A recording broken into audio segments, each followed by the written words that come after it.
Значаен споменик на културата во Социјалистичка република Македонија е црквата Свети Леонтие на манастирот во Водоча. Лоцирана е во подножјето на планината Беласица, на левиот брег на реката Водочица, во непосредна близина на истоименото село Водоча.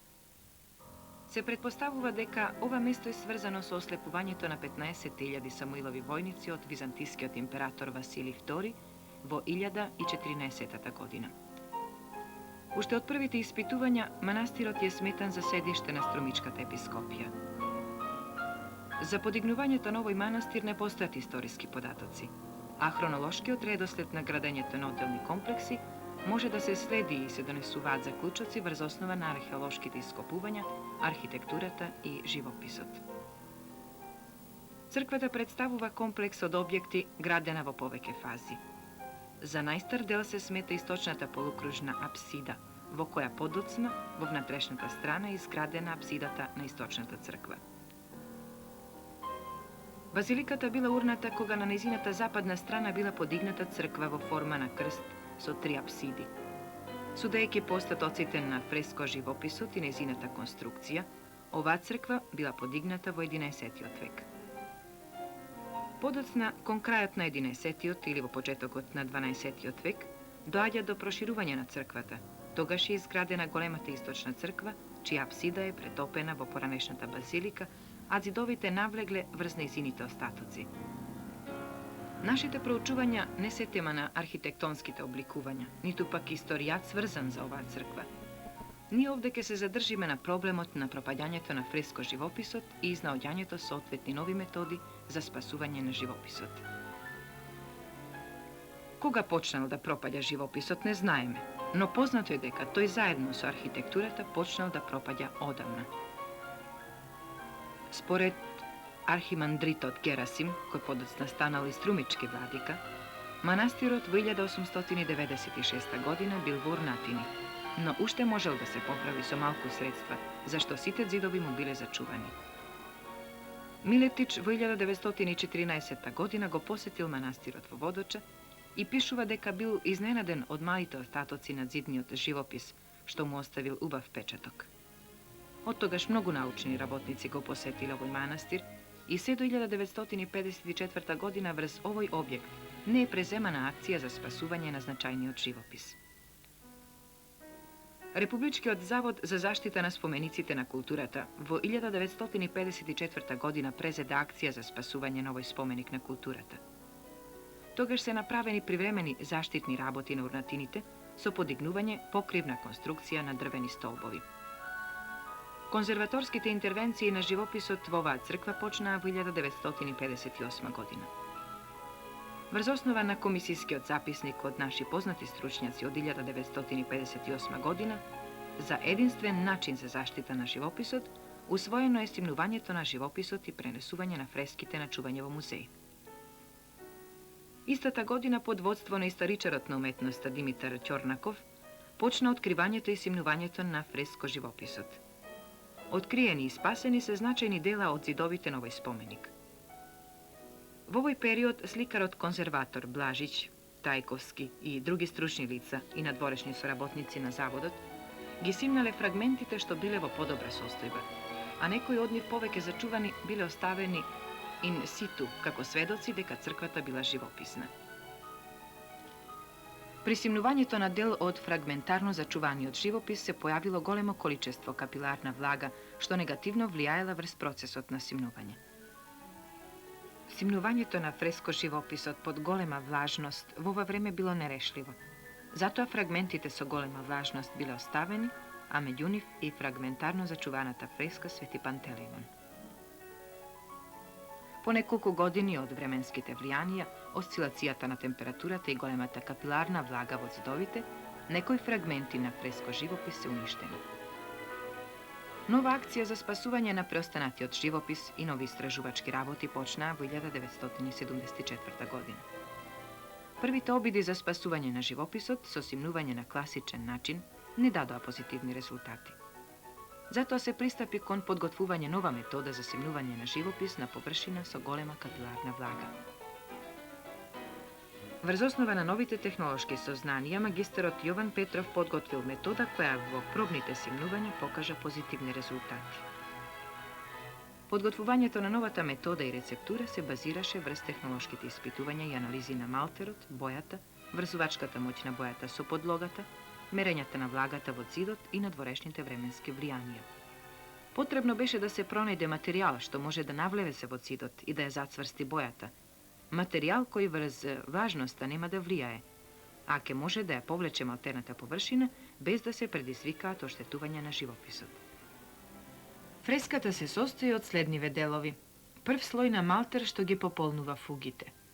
Прв слој на фреско малтер. Втор слој на фреско малтер врз кој се врши живопишување.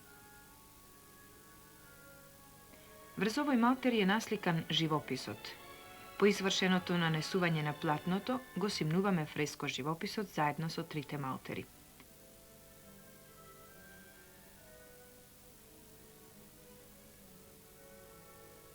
Задната страна ја обработуваме и го оставаме само вториот слој малтер.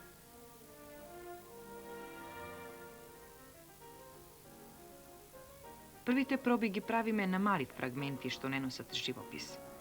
Меѓу првите проби на симнување по новата метода и рецептура е фрагментот што го подготвуваме за симнување. Основен и најопасен елемент е капиларната влага во зидовите што излегува од внатрешноста на зидот. Симнувањето го вршиме во октомври, кога по врвовите на планините има снег, а кога започнуваме со работа врне дожд. Пред започнувањето со работа ја мериме влагата во зидот. Стрелката на влагометарот покажува голема заситеност на зидот со влага. Таа се движи различно, што зависи од структурата и од градењето на зидот. Доколку малтерот е нафрлен врз камен, чии молекули се позбиени, влагата е помала, а доколку каменот е попорозен и абсорбира поголемо количество влага, како што е бигорот, тогаш таа е зголемена.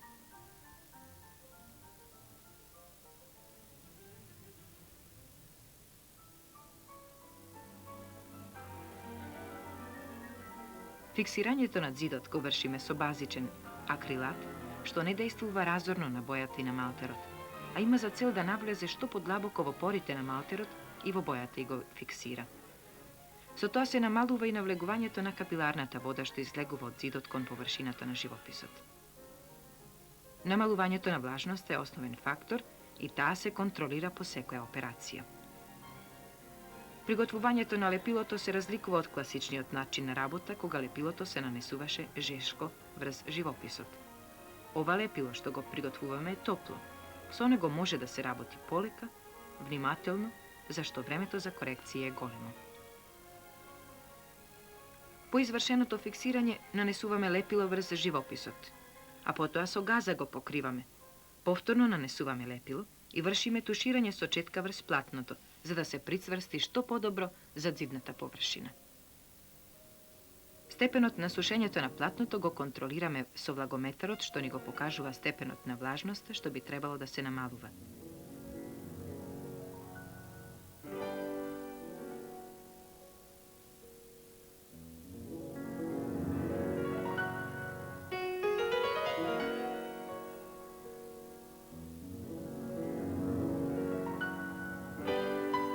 Откако видовме дека платното е суво, нанесуваме втор слој на газа со истото лепило. Газата ја нанесуваме во 2 или повеќе слоја, што зависи од квадратурата на фреската. Кога влагометарот ќе ни го покаже степенот на исушеноста на второто платно, што е значително намален, пристапуваме кон ослободување на малтерот од зидот. Тоа го вршиме со удирање на чекан, на кој врзуваме памук и газа. Ударите треба да бидат што поблаги, за да дојде до вибрирање на малтерот.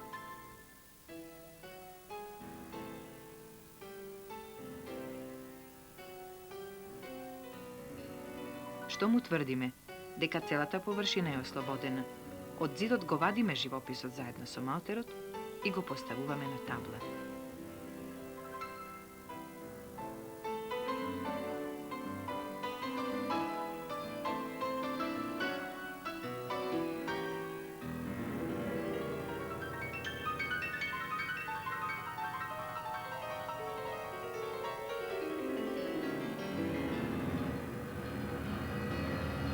Задната страна ја порамнуваме на една одредена височина, за да не се уништат излоканите површини на фреската.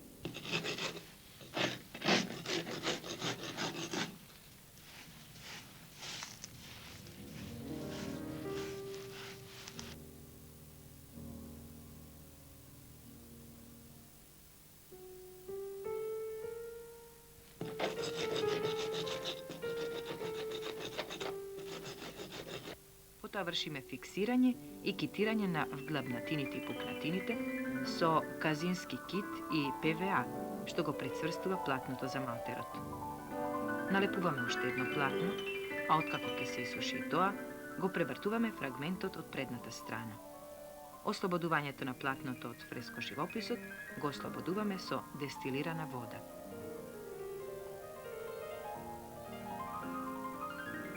По безбедното и успешно симнување на пробата, почнуваме со симнување на преостанатиот фреско-живопис, што скоро беше откриен.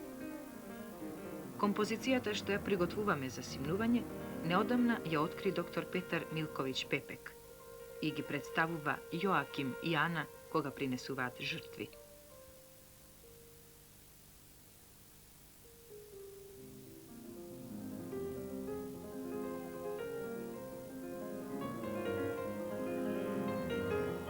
За симнување живопис, што го има зачувано боениот слој, подготвуваме документација.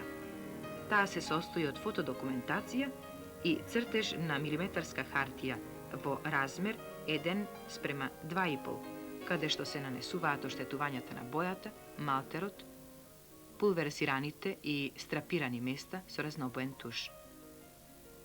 На цртежот се нанесуваат и се бележат движењата на влагата пред да почне работата, па се до незиното завршување.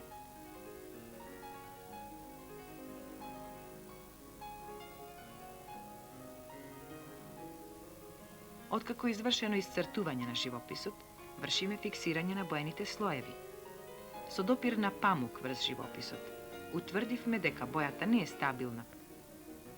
Фиксирањето на живописот го вршиме со базичен акрилат растворен во алкохол.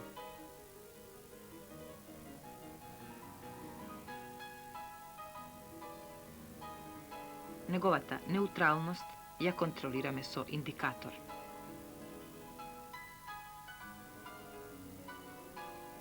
По зацврстување на боените слоеви вршиме копирање на фреско-живописот со пауз хартија во размер 1:1. Техничката и фотодокументација се неопходни при изведба на сложени операции, особено при одделување на живописот од зидот. Влагата во зидот повторно ја контролираме и систематски ја бележиме на порано подготвениот цртеж. Првото платно го лепиме низ целата површина на фреско-живописот. Лепилото е изработено врз основа на полибинил, алкохол, акрилат, желатин и други средства земени во соодветни размери, што имаат цел да ја залепат обоената малтерна површина, се до новото откривање по извршената конзервација на фреско-живописот. По обсежната контрола на движењето на влагата и на степенот на сушењето на платното, го нанесуваме второто, а потоа и третото платно. Сушењето на лепилото е отежнато од големата заситеност на воздухот со влага. Податоците ги добиваме од струмичката метеоролошка станица.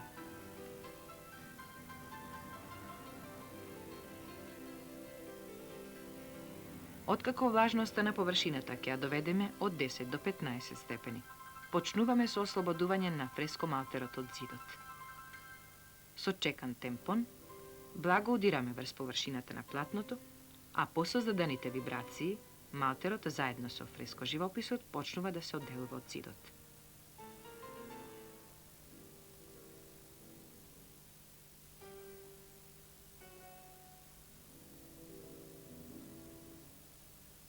Кога ќе утврдиме дека малтерот попушта, поставуваме табла врз зидот што е обложена со филц или целулозна вата. Таблата е обликувана според формата на зидот. Таа служи да го прифати фреско-живописот. Со ослободувањето на фреско-малтерот од зидот, го започнуваме најсложениот дел на оваа операција, забивајќи го длетото во ослободеното поле меѓу малтерот и меѓу зидот. Длабоките површини ги одделуваме со копје.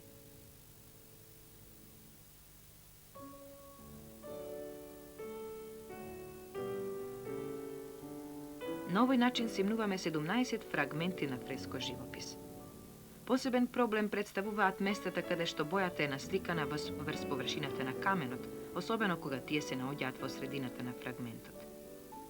На овие места го сечеме каменот бигор со длета и со копја. Малтерот е многу дебел, а со него вадиме тули и поголеми камења.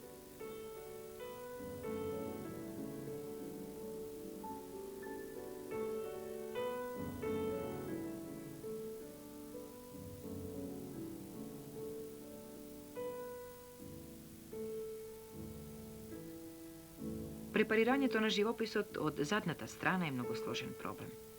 Тоа се прави полека, со големо трпение и внимателно. Задната страна се обработува со скалпел, длето, забарска машина и со други прирачни средства со кои малтерот го стружеме до една определена височина. Средновековниот сликар употребувал двослоен малтер. Првиот слој е груб, содржи големо количество песок и камења, ги пополнува вдлабнатините и ја израмнува површината на цидот. Вториот слој, на кој е извршено сликањето, покрај големото количество вар содржи плева, малку песок, толчен бигор, керамида и друго. Основата на сликарската декорација содржи околу 70% вар. Првиот слој е многу тврд и тешко се отстранува, а вториот е послаб и лесно се обработува.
Откако ќе го израмниме малтерот и ќе ја добиеме саканата дебелина, на фреско малтерот вршиме фиксирање со млеко.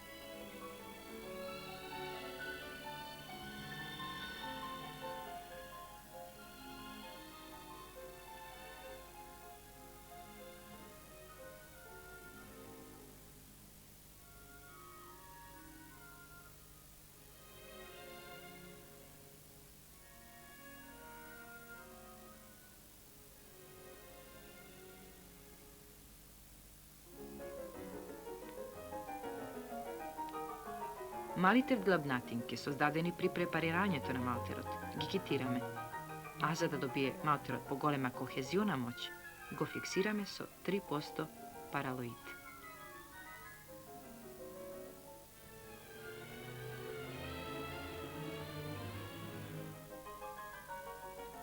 Зацврстувањето од задната страна го вршиме со газа и со лепило, врз основа на казеин и поливинил ацетат.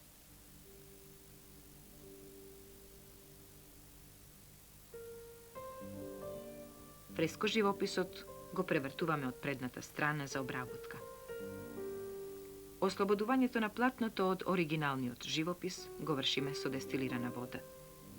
Во претходните методи тоа се симнуваше со жешка вода. Таа имаше цел да го растопи лепилото, а при тоа мораше да дојде до оштетување. Со новиот метод го обезбедуваме симнувањето на платното. Лепилото под влажноста на водата попушта, а боените слоеви излокани од малтер остануваат неоштетени.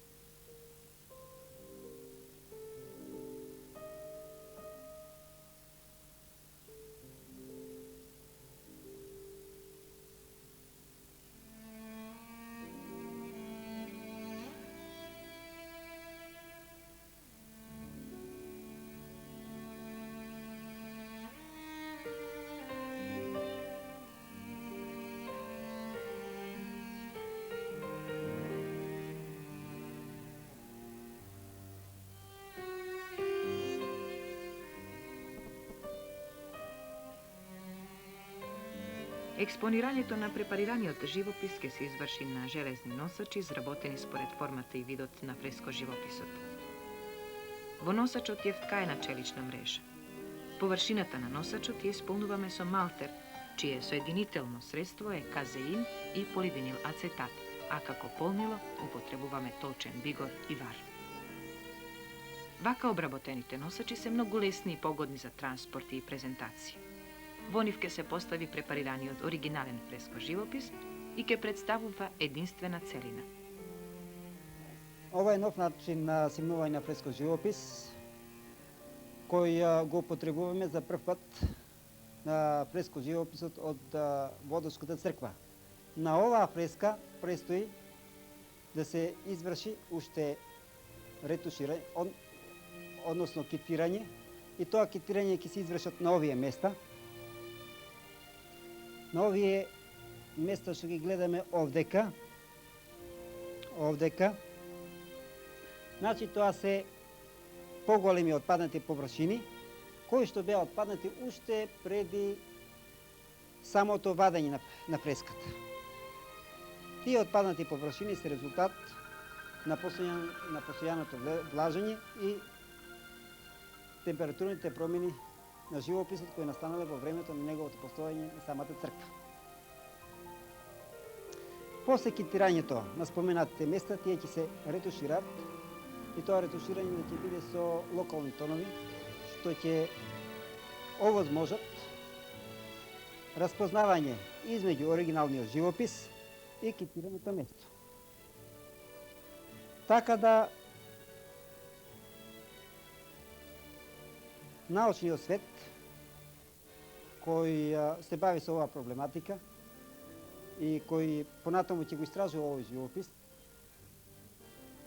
ќе има можност да ги распознае ретушите од самата оригинална фреска, од оригиналот. Оваа фреска ќе може во тој случај да се надоврзе на нејзините останали фрагменти кои што се наоѓаат сега во Народниот музеј во Струмици. Тие фрагменти, значи фреската ќе продолжи и понаваму, значи ќе биде една комплетна целина заедно со останатиот фреско живопис. Живописот Јоаким и Ана од 11. век не ја доживеа судбината на прекрасната фреска Свети Архангел, која е претворена во прав. Новата метода на симнување ја совлада влажноста што беше впиена во бигорот и во малтерот, достигнувајќи до 80% од влажноста на водата. Но исто така мораше да се вложи многу месечен труд и трпение во чувствителните манипулации што се одвиваа како во подготовките, така и потоа. Новиот метод се докажа на една од последните фрески од 11. век во Македонија, врз која требаше да се изврши симнување, но затоа во иднина тој на сите живописи што ги загрозува влагата им нуди сигурна заштита.